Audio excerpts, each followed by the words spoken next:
Okay, 2 years, so I'm going to revisit the cabin composter that I built.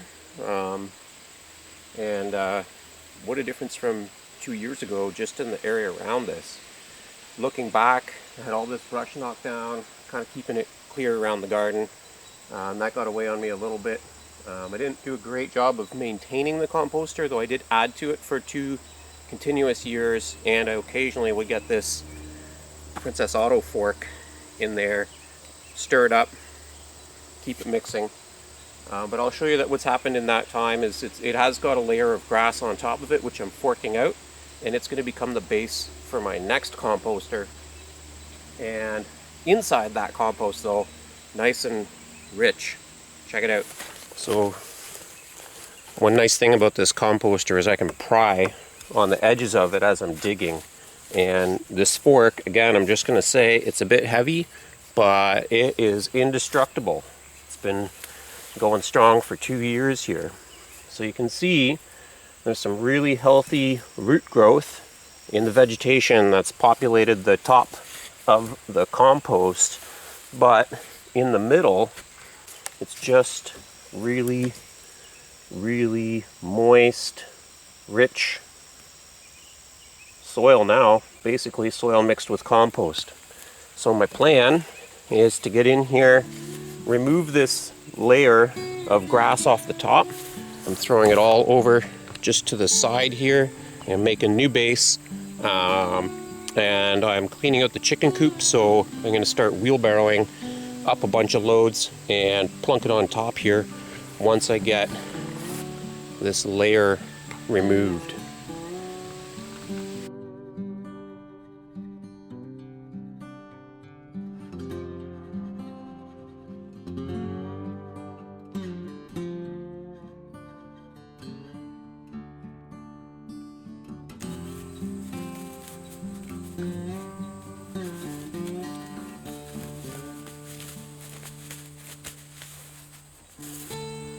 Check out these pants.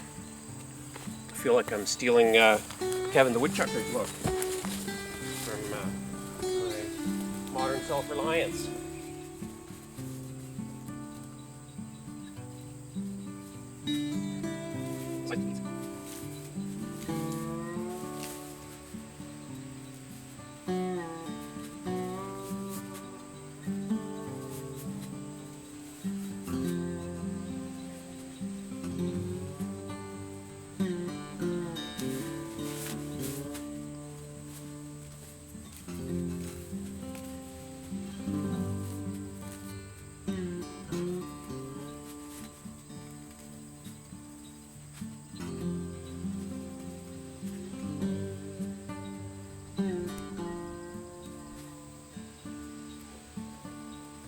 Okay, look at how nice this compost is looking.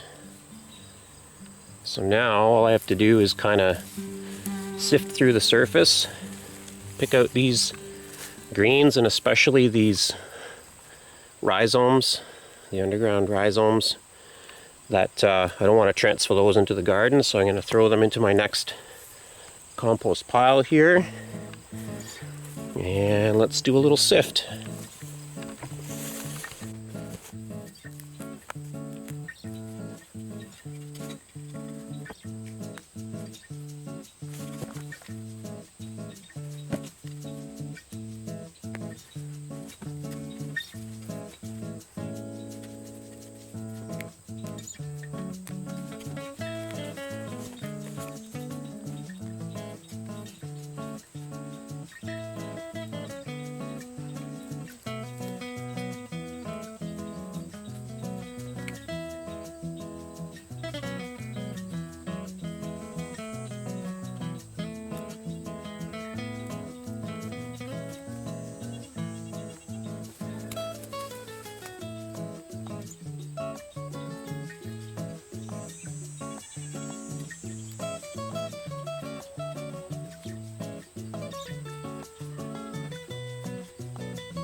Alright,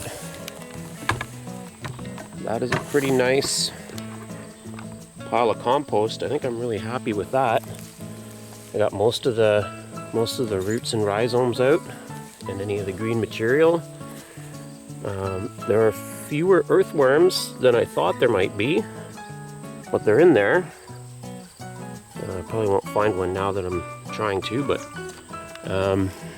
it's nice and rich, and it's got a lot of moisture in it, which is good. And it's ready for me to start transferring it to some of my garden beds.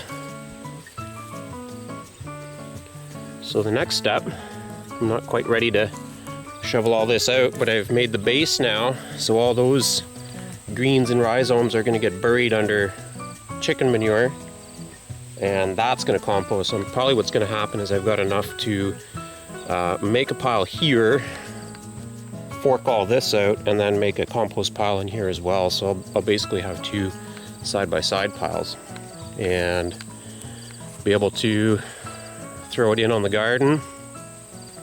It looks pretty weedy right now because it is, but also because I let a lot of the straw oats come up and go to seed, because they make a nice mulch. This is my mulched potato bed. I have garlic and green onions over here. My peas didn't do great this year. They haven't even really climbed the fence yet. But I've got some good zucchinis growing that Tara and I planted, some cucumbers, a bunch of rows of more potatoes, and it's looking all right.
Anyways, I think you guys get the point. I'm going to continue to empty my coop, a deep litter coop. I was trying to remember if it's been a year or 2 years since it's been emptied. But that's going here as tall of a pile as I can make it, expecting that when it gets wet it's going to get reduced. I might consider putting a tarp on it just to prevent some of the weed growth that I saw in the cabin composter, and it'll just reduce the amount of TLC that it needs. The cabin composter contents, I'm going to move those into the garden. So I'm going to build up my beds with compost, pack it around my plants, maybe put it into and around some of my permaculture plots as well. So raspberries, currants, and I'd like to soon start an asparagus patch, some grapevines. So this is all good fuel for those plants as well. And once this one's emptied, the cabin composter, we still have a lot of chicken compost, so that's gonna probably, I'll get a second pile started in here as well, and then a lot of my garden weeds get added in there and stirred in. I'm also considering, because the depolluter is pretty dry, so raw chicken manure is too high in nitrogen, I think, for plants, but because it's got a lot of wood shavings and straw, and because it is so dry and fluffy, I might use it to pack down some of my rows, just to keep the weeds down in my walking paths, and I might put some on my Ruth Stout potato bed here just to bulk up the amount of mulch that's in that spot. I've been doing a lot of grass clippings in the garden this year. I have a little clippings bag on my electric mower, and so I mow and then just continually bring grass clippings into the garden. Sprinkle them loosely. If you put them too thick, they rot, but if you put them loose, they dry and then they work themselves into the soil. And if you kind of hit the sweet spot, you can put them thick enough to suppress the weeds but not make that stinky, slimy grass mess. Anyway, it's a little cabin composter update for you. I'm quite happy with how it worked out. It's still sturdy enough probably to do a couple more years of duty. I'm going to be doing some more videos soon, so keep your eyes peeled. I've got a couple of rehoming videos for some sponsor items that you can enter, and I'll mail you something. Okay, so composter done. Catch you on the next one.